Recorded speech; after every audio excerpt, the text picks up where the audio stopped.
Hey guys, so welcome back to another video with your girl Pretty, and this is Pretty Moment. I'm pretty, right? Am I not pretty?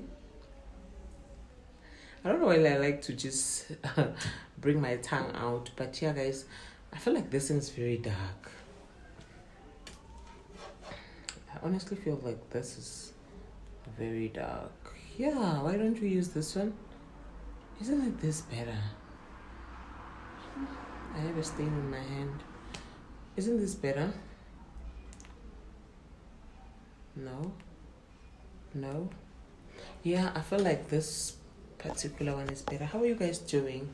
How are you guys doing? I hope you guys are fine. How was your Valentine? Because at this point, when you see this video, Valentine is past, but I'm shooting it on Valentine's Day, being the 14th of February.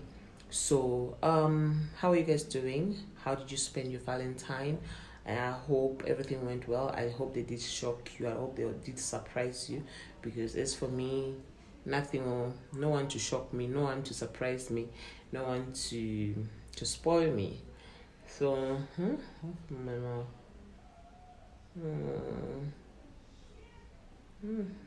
Okay.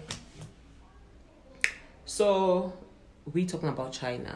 I've not been talking about China for a very long time, because I'm just like, I'm done with China. Personally, I feel like I'm done with China. I don't think that I'm gonna be going back to China. If it happens, glory be to God. But at this point, as I'm seated here, I'm tired of China and everything that has to do with China. But yeah, with everything that is going, there's a whole lot of things that are happening right now, because I have friends that I'm still communicating with in China. Yesterday I was speaking to Alpha. Alpha is a friend that I met in Shangyang, the last city where I stayed, and he was telling me how things are hectic in China. Like, they're trying their possible best to get rid of foreigners, and this is something that Chinese did, and which I think that was smart of them to actually, when you're having a class as a foreign teacher, you have a Chinese assistant. That's how they actually got to learn and master their English speaking. So meaning that with or without us now, they've mastered. I think they started having us since 2015, right? 2015 till now, it's enough for them to have learned English, and that's how you get to know that Chinese are smart. So now they feel like their Chinese teachers now are good enough, then they don't see the need to have us. So he told me that if you're from Zim, just forget. He said people from Zimbabwe, they are finding it hard. Nigerians are finding it. One thing about Nigerians, they will rough it, whether you don't like them or you want them, they will still stay there. But he was telling me that a lot of people are leaving China, like, everybody is leaving, like, things are tough. And I was telling him that, what, you are lucky because you are leaving. He told me next week he's coming home, and I was like, you are lucky because you've prepared yourself. And before they can even say no, because now they say they've stopped renewing people's visas and everything. So I was telling him that you are lucky because you've decided that you're going, you prepared yourself, and you're going to carry everything that belongs to you and go back to your country. He was like, yeah. And I was like, in my own case, it was different, because when I left China, it was just like, I'm going home for 2 weeks and I'm coming back. And everything I worked very hard for the past 2 years, that I was working with that particular school, I left it behind. And I remember when COVID happened, they carried my things. I actually did a video where I was talking about how tired I am about China.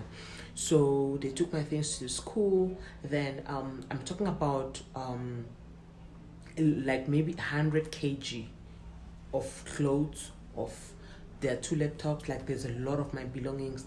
That is money, man. Like, I can't mention how many pairs of shoes that are brand new. Like, those are things, because I used to sell clothes and everything. They kept those things in school, and that was the end. Till today, I don't know where they are. They told me they sold the schools and everything. So to me, it's different, because I came home hoping that I'm going to return my everything, my degree, whatever, everything is in China. I left everything in China. So when I contacted them, all of a sudden they don't know where my things are. So that's why I did a video, and I was like, I'm so mad and I'm so done with China. So a friend requested that I do a video and enlighten sorry, because there's still people that wish to go to China. Personally, I wouldn't advise anybody to go to China right now with everything that is happening. Them being tough, because I heard that they are suddenly saying that South Africans are not native speakers. How they prefer white South Africans. So you guys should just know that sometimes being black is just something else. I'm very proud. I'm a very proud black South African, but our skin color sometimes, becomes a problem to others. So, which I don't even understand why. But all of a sudden, I heard that there are cities, big cities in China, that they say they do not want South Africans. So if they are rejecting Zimbabweans, rejecting Nigerians, and accepting South Africans, but then with also terms that they only want white South Africans, then it's hectic. It's very hectic. So I just feel like people just have to be careful. That's all. I mean, there are many countries that are having this English teaching job opportunity. You can go to Turkey, you can go to Japan, you can go to, is it Pakistan or what's that country? You can go to Qatar, you can go to Saudi Arabia. Like, there are many countries. Yes, China is beautiful, China is nice. I would not lie, I loved my stay in China for the 3 years that I spent.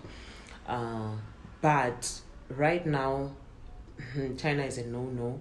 She said I should touch base on what did she say? I should talk about my earnings and everything. When I got to China at first, because I didn't know anything, I was in Shenyang, not Shenyang. I was in Wanzai in Jiangxi. I was in Jiangxi province in Wanzai, and I was working in Wanzai Foreign School Language, which is like a boarding school, a very big school. If you go to Google, you will see it there, and you will actually see my picture there. I worked there, and I was not earning much. I was earning 13,000 RMB, which is like 27,000 Rand for the first, because I didn't know anything.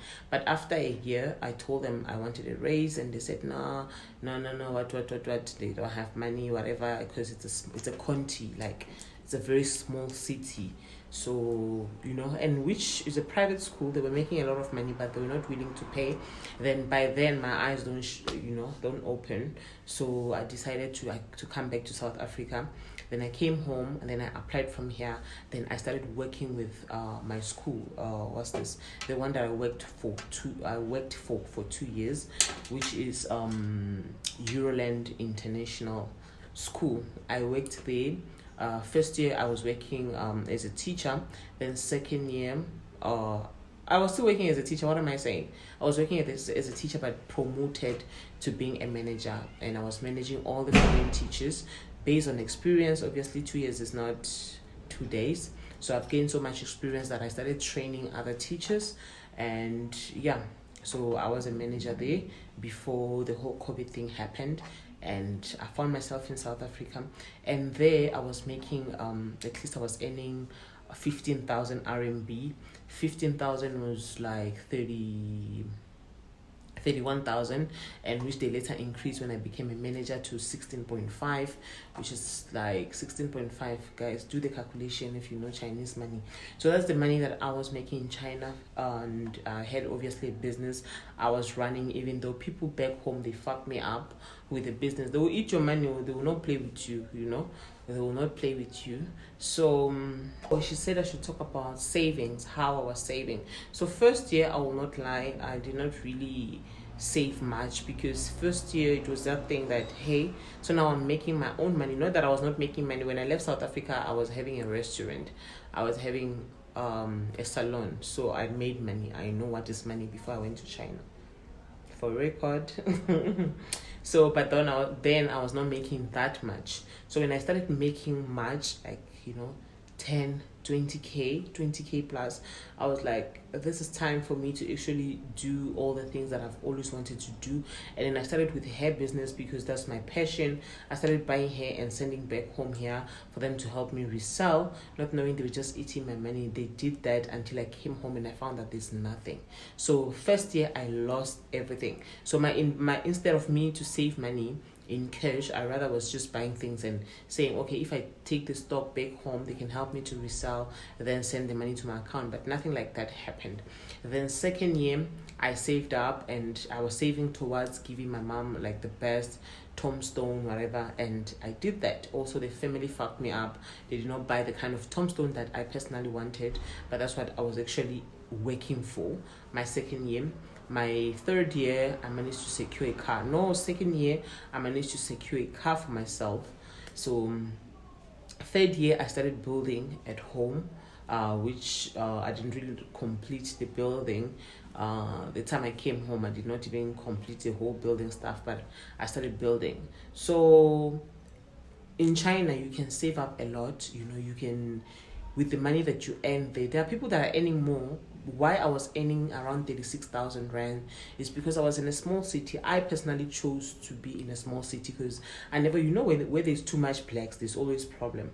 So I never wanted to find myself in Bo, Shanghai, Beijing. I went to those places just to explore, to travel. It wasn't for me to stay. I never wanted to stay in any big city. So I stayed in a small city where foreigners were like just 2, 3, you can count them. So, but then with China, you can save up a lot. Like with China, you can save up a lot of money. Monthly, you can save up to 20 to 25,000 monthly if you know how to just draw your plan and your budget and everything. And mind you, accommodation is free in China, so you only provide yourself with food, and the cost of living in China is not high compared to here at home. It's not high. So, but again, one thing about China, they have all the beautiful stuff. So if you're not disciplined, you can just easily spend your money just like that. Like you will not even see what you're making. I got to a point where I was so addicted to sneakers that every month I'll buy like 4 pairs of sneakers. That's how addicted I was. So with discipline, China, you can make it. China, you can make it. But like I said, China is beautiful. China is very, very beautiful. There's nothing wrong with exploring and everything, but also if you know the reason why you're in China, and like especially now that people are now finding it hard to live in China, if you know that I'm not going to be here forever, then you can time yourself up and say, okay, let me just be here for 2 years, and in these 2 years, this is the amount that I'm gonna save. Especially for South Africans. South Africans get paid a lot of money when they get to China compared to Zim, compared to Nigerians and everything, because they say that South Africans are native speakers. So now, if they say you are a native speaker, then why don't you just take now the advantage to work very hard? And in China, honestly speaking, the job there is not hard. It's very easy. Personally, even when they said to me, you're doing very well, you're the best, please train other teachers, I did not even know how to train teachers, because to me is just love kids, just laugh anyhow. If you know me, I can laugh. I can laugh, like I can just laugh. I'm very baby. I love kids and everything. Just love kids. Then you earn your money, put the effort, put the hard work. Obviously, you make sure that kids are learning something from those Halo High that you're teaching them, from communicating. I remember my students when I because I was working in in a training center. The last 2 years I was working in a training center, and I remember when I first met those kids, they were like 4 years. Anyway, in China, let me just say 3 years, but in China, when you give birth today, automatically the baby is 1 year. That's how Chinese count it. They count the pregnancy journey. So automatically you give birth today, they say your baby is already 1. So let me just say, I met those kids when they were 3 years, and I trained them. Oh my God, I was the proudest teacher when I left, because those kids could speak. They could they could hold a conversation.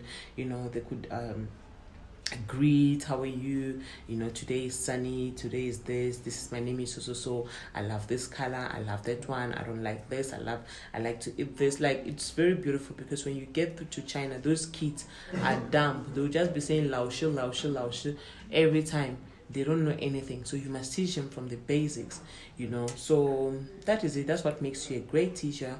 So with all that being said, China is great, but not for me anymore. If it happens that I go back, I'll just go back, because I really loved it in China, and I still wished to can return to China, but It's not possible anyway. So to those of you that still want to go to China, let's hope that they open their borders and allow us in and still take us as native speakers and not prefer white to us. So with all that being said, I hope you got one or two things. I'll see you guys on my next video. Bye.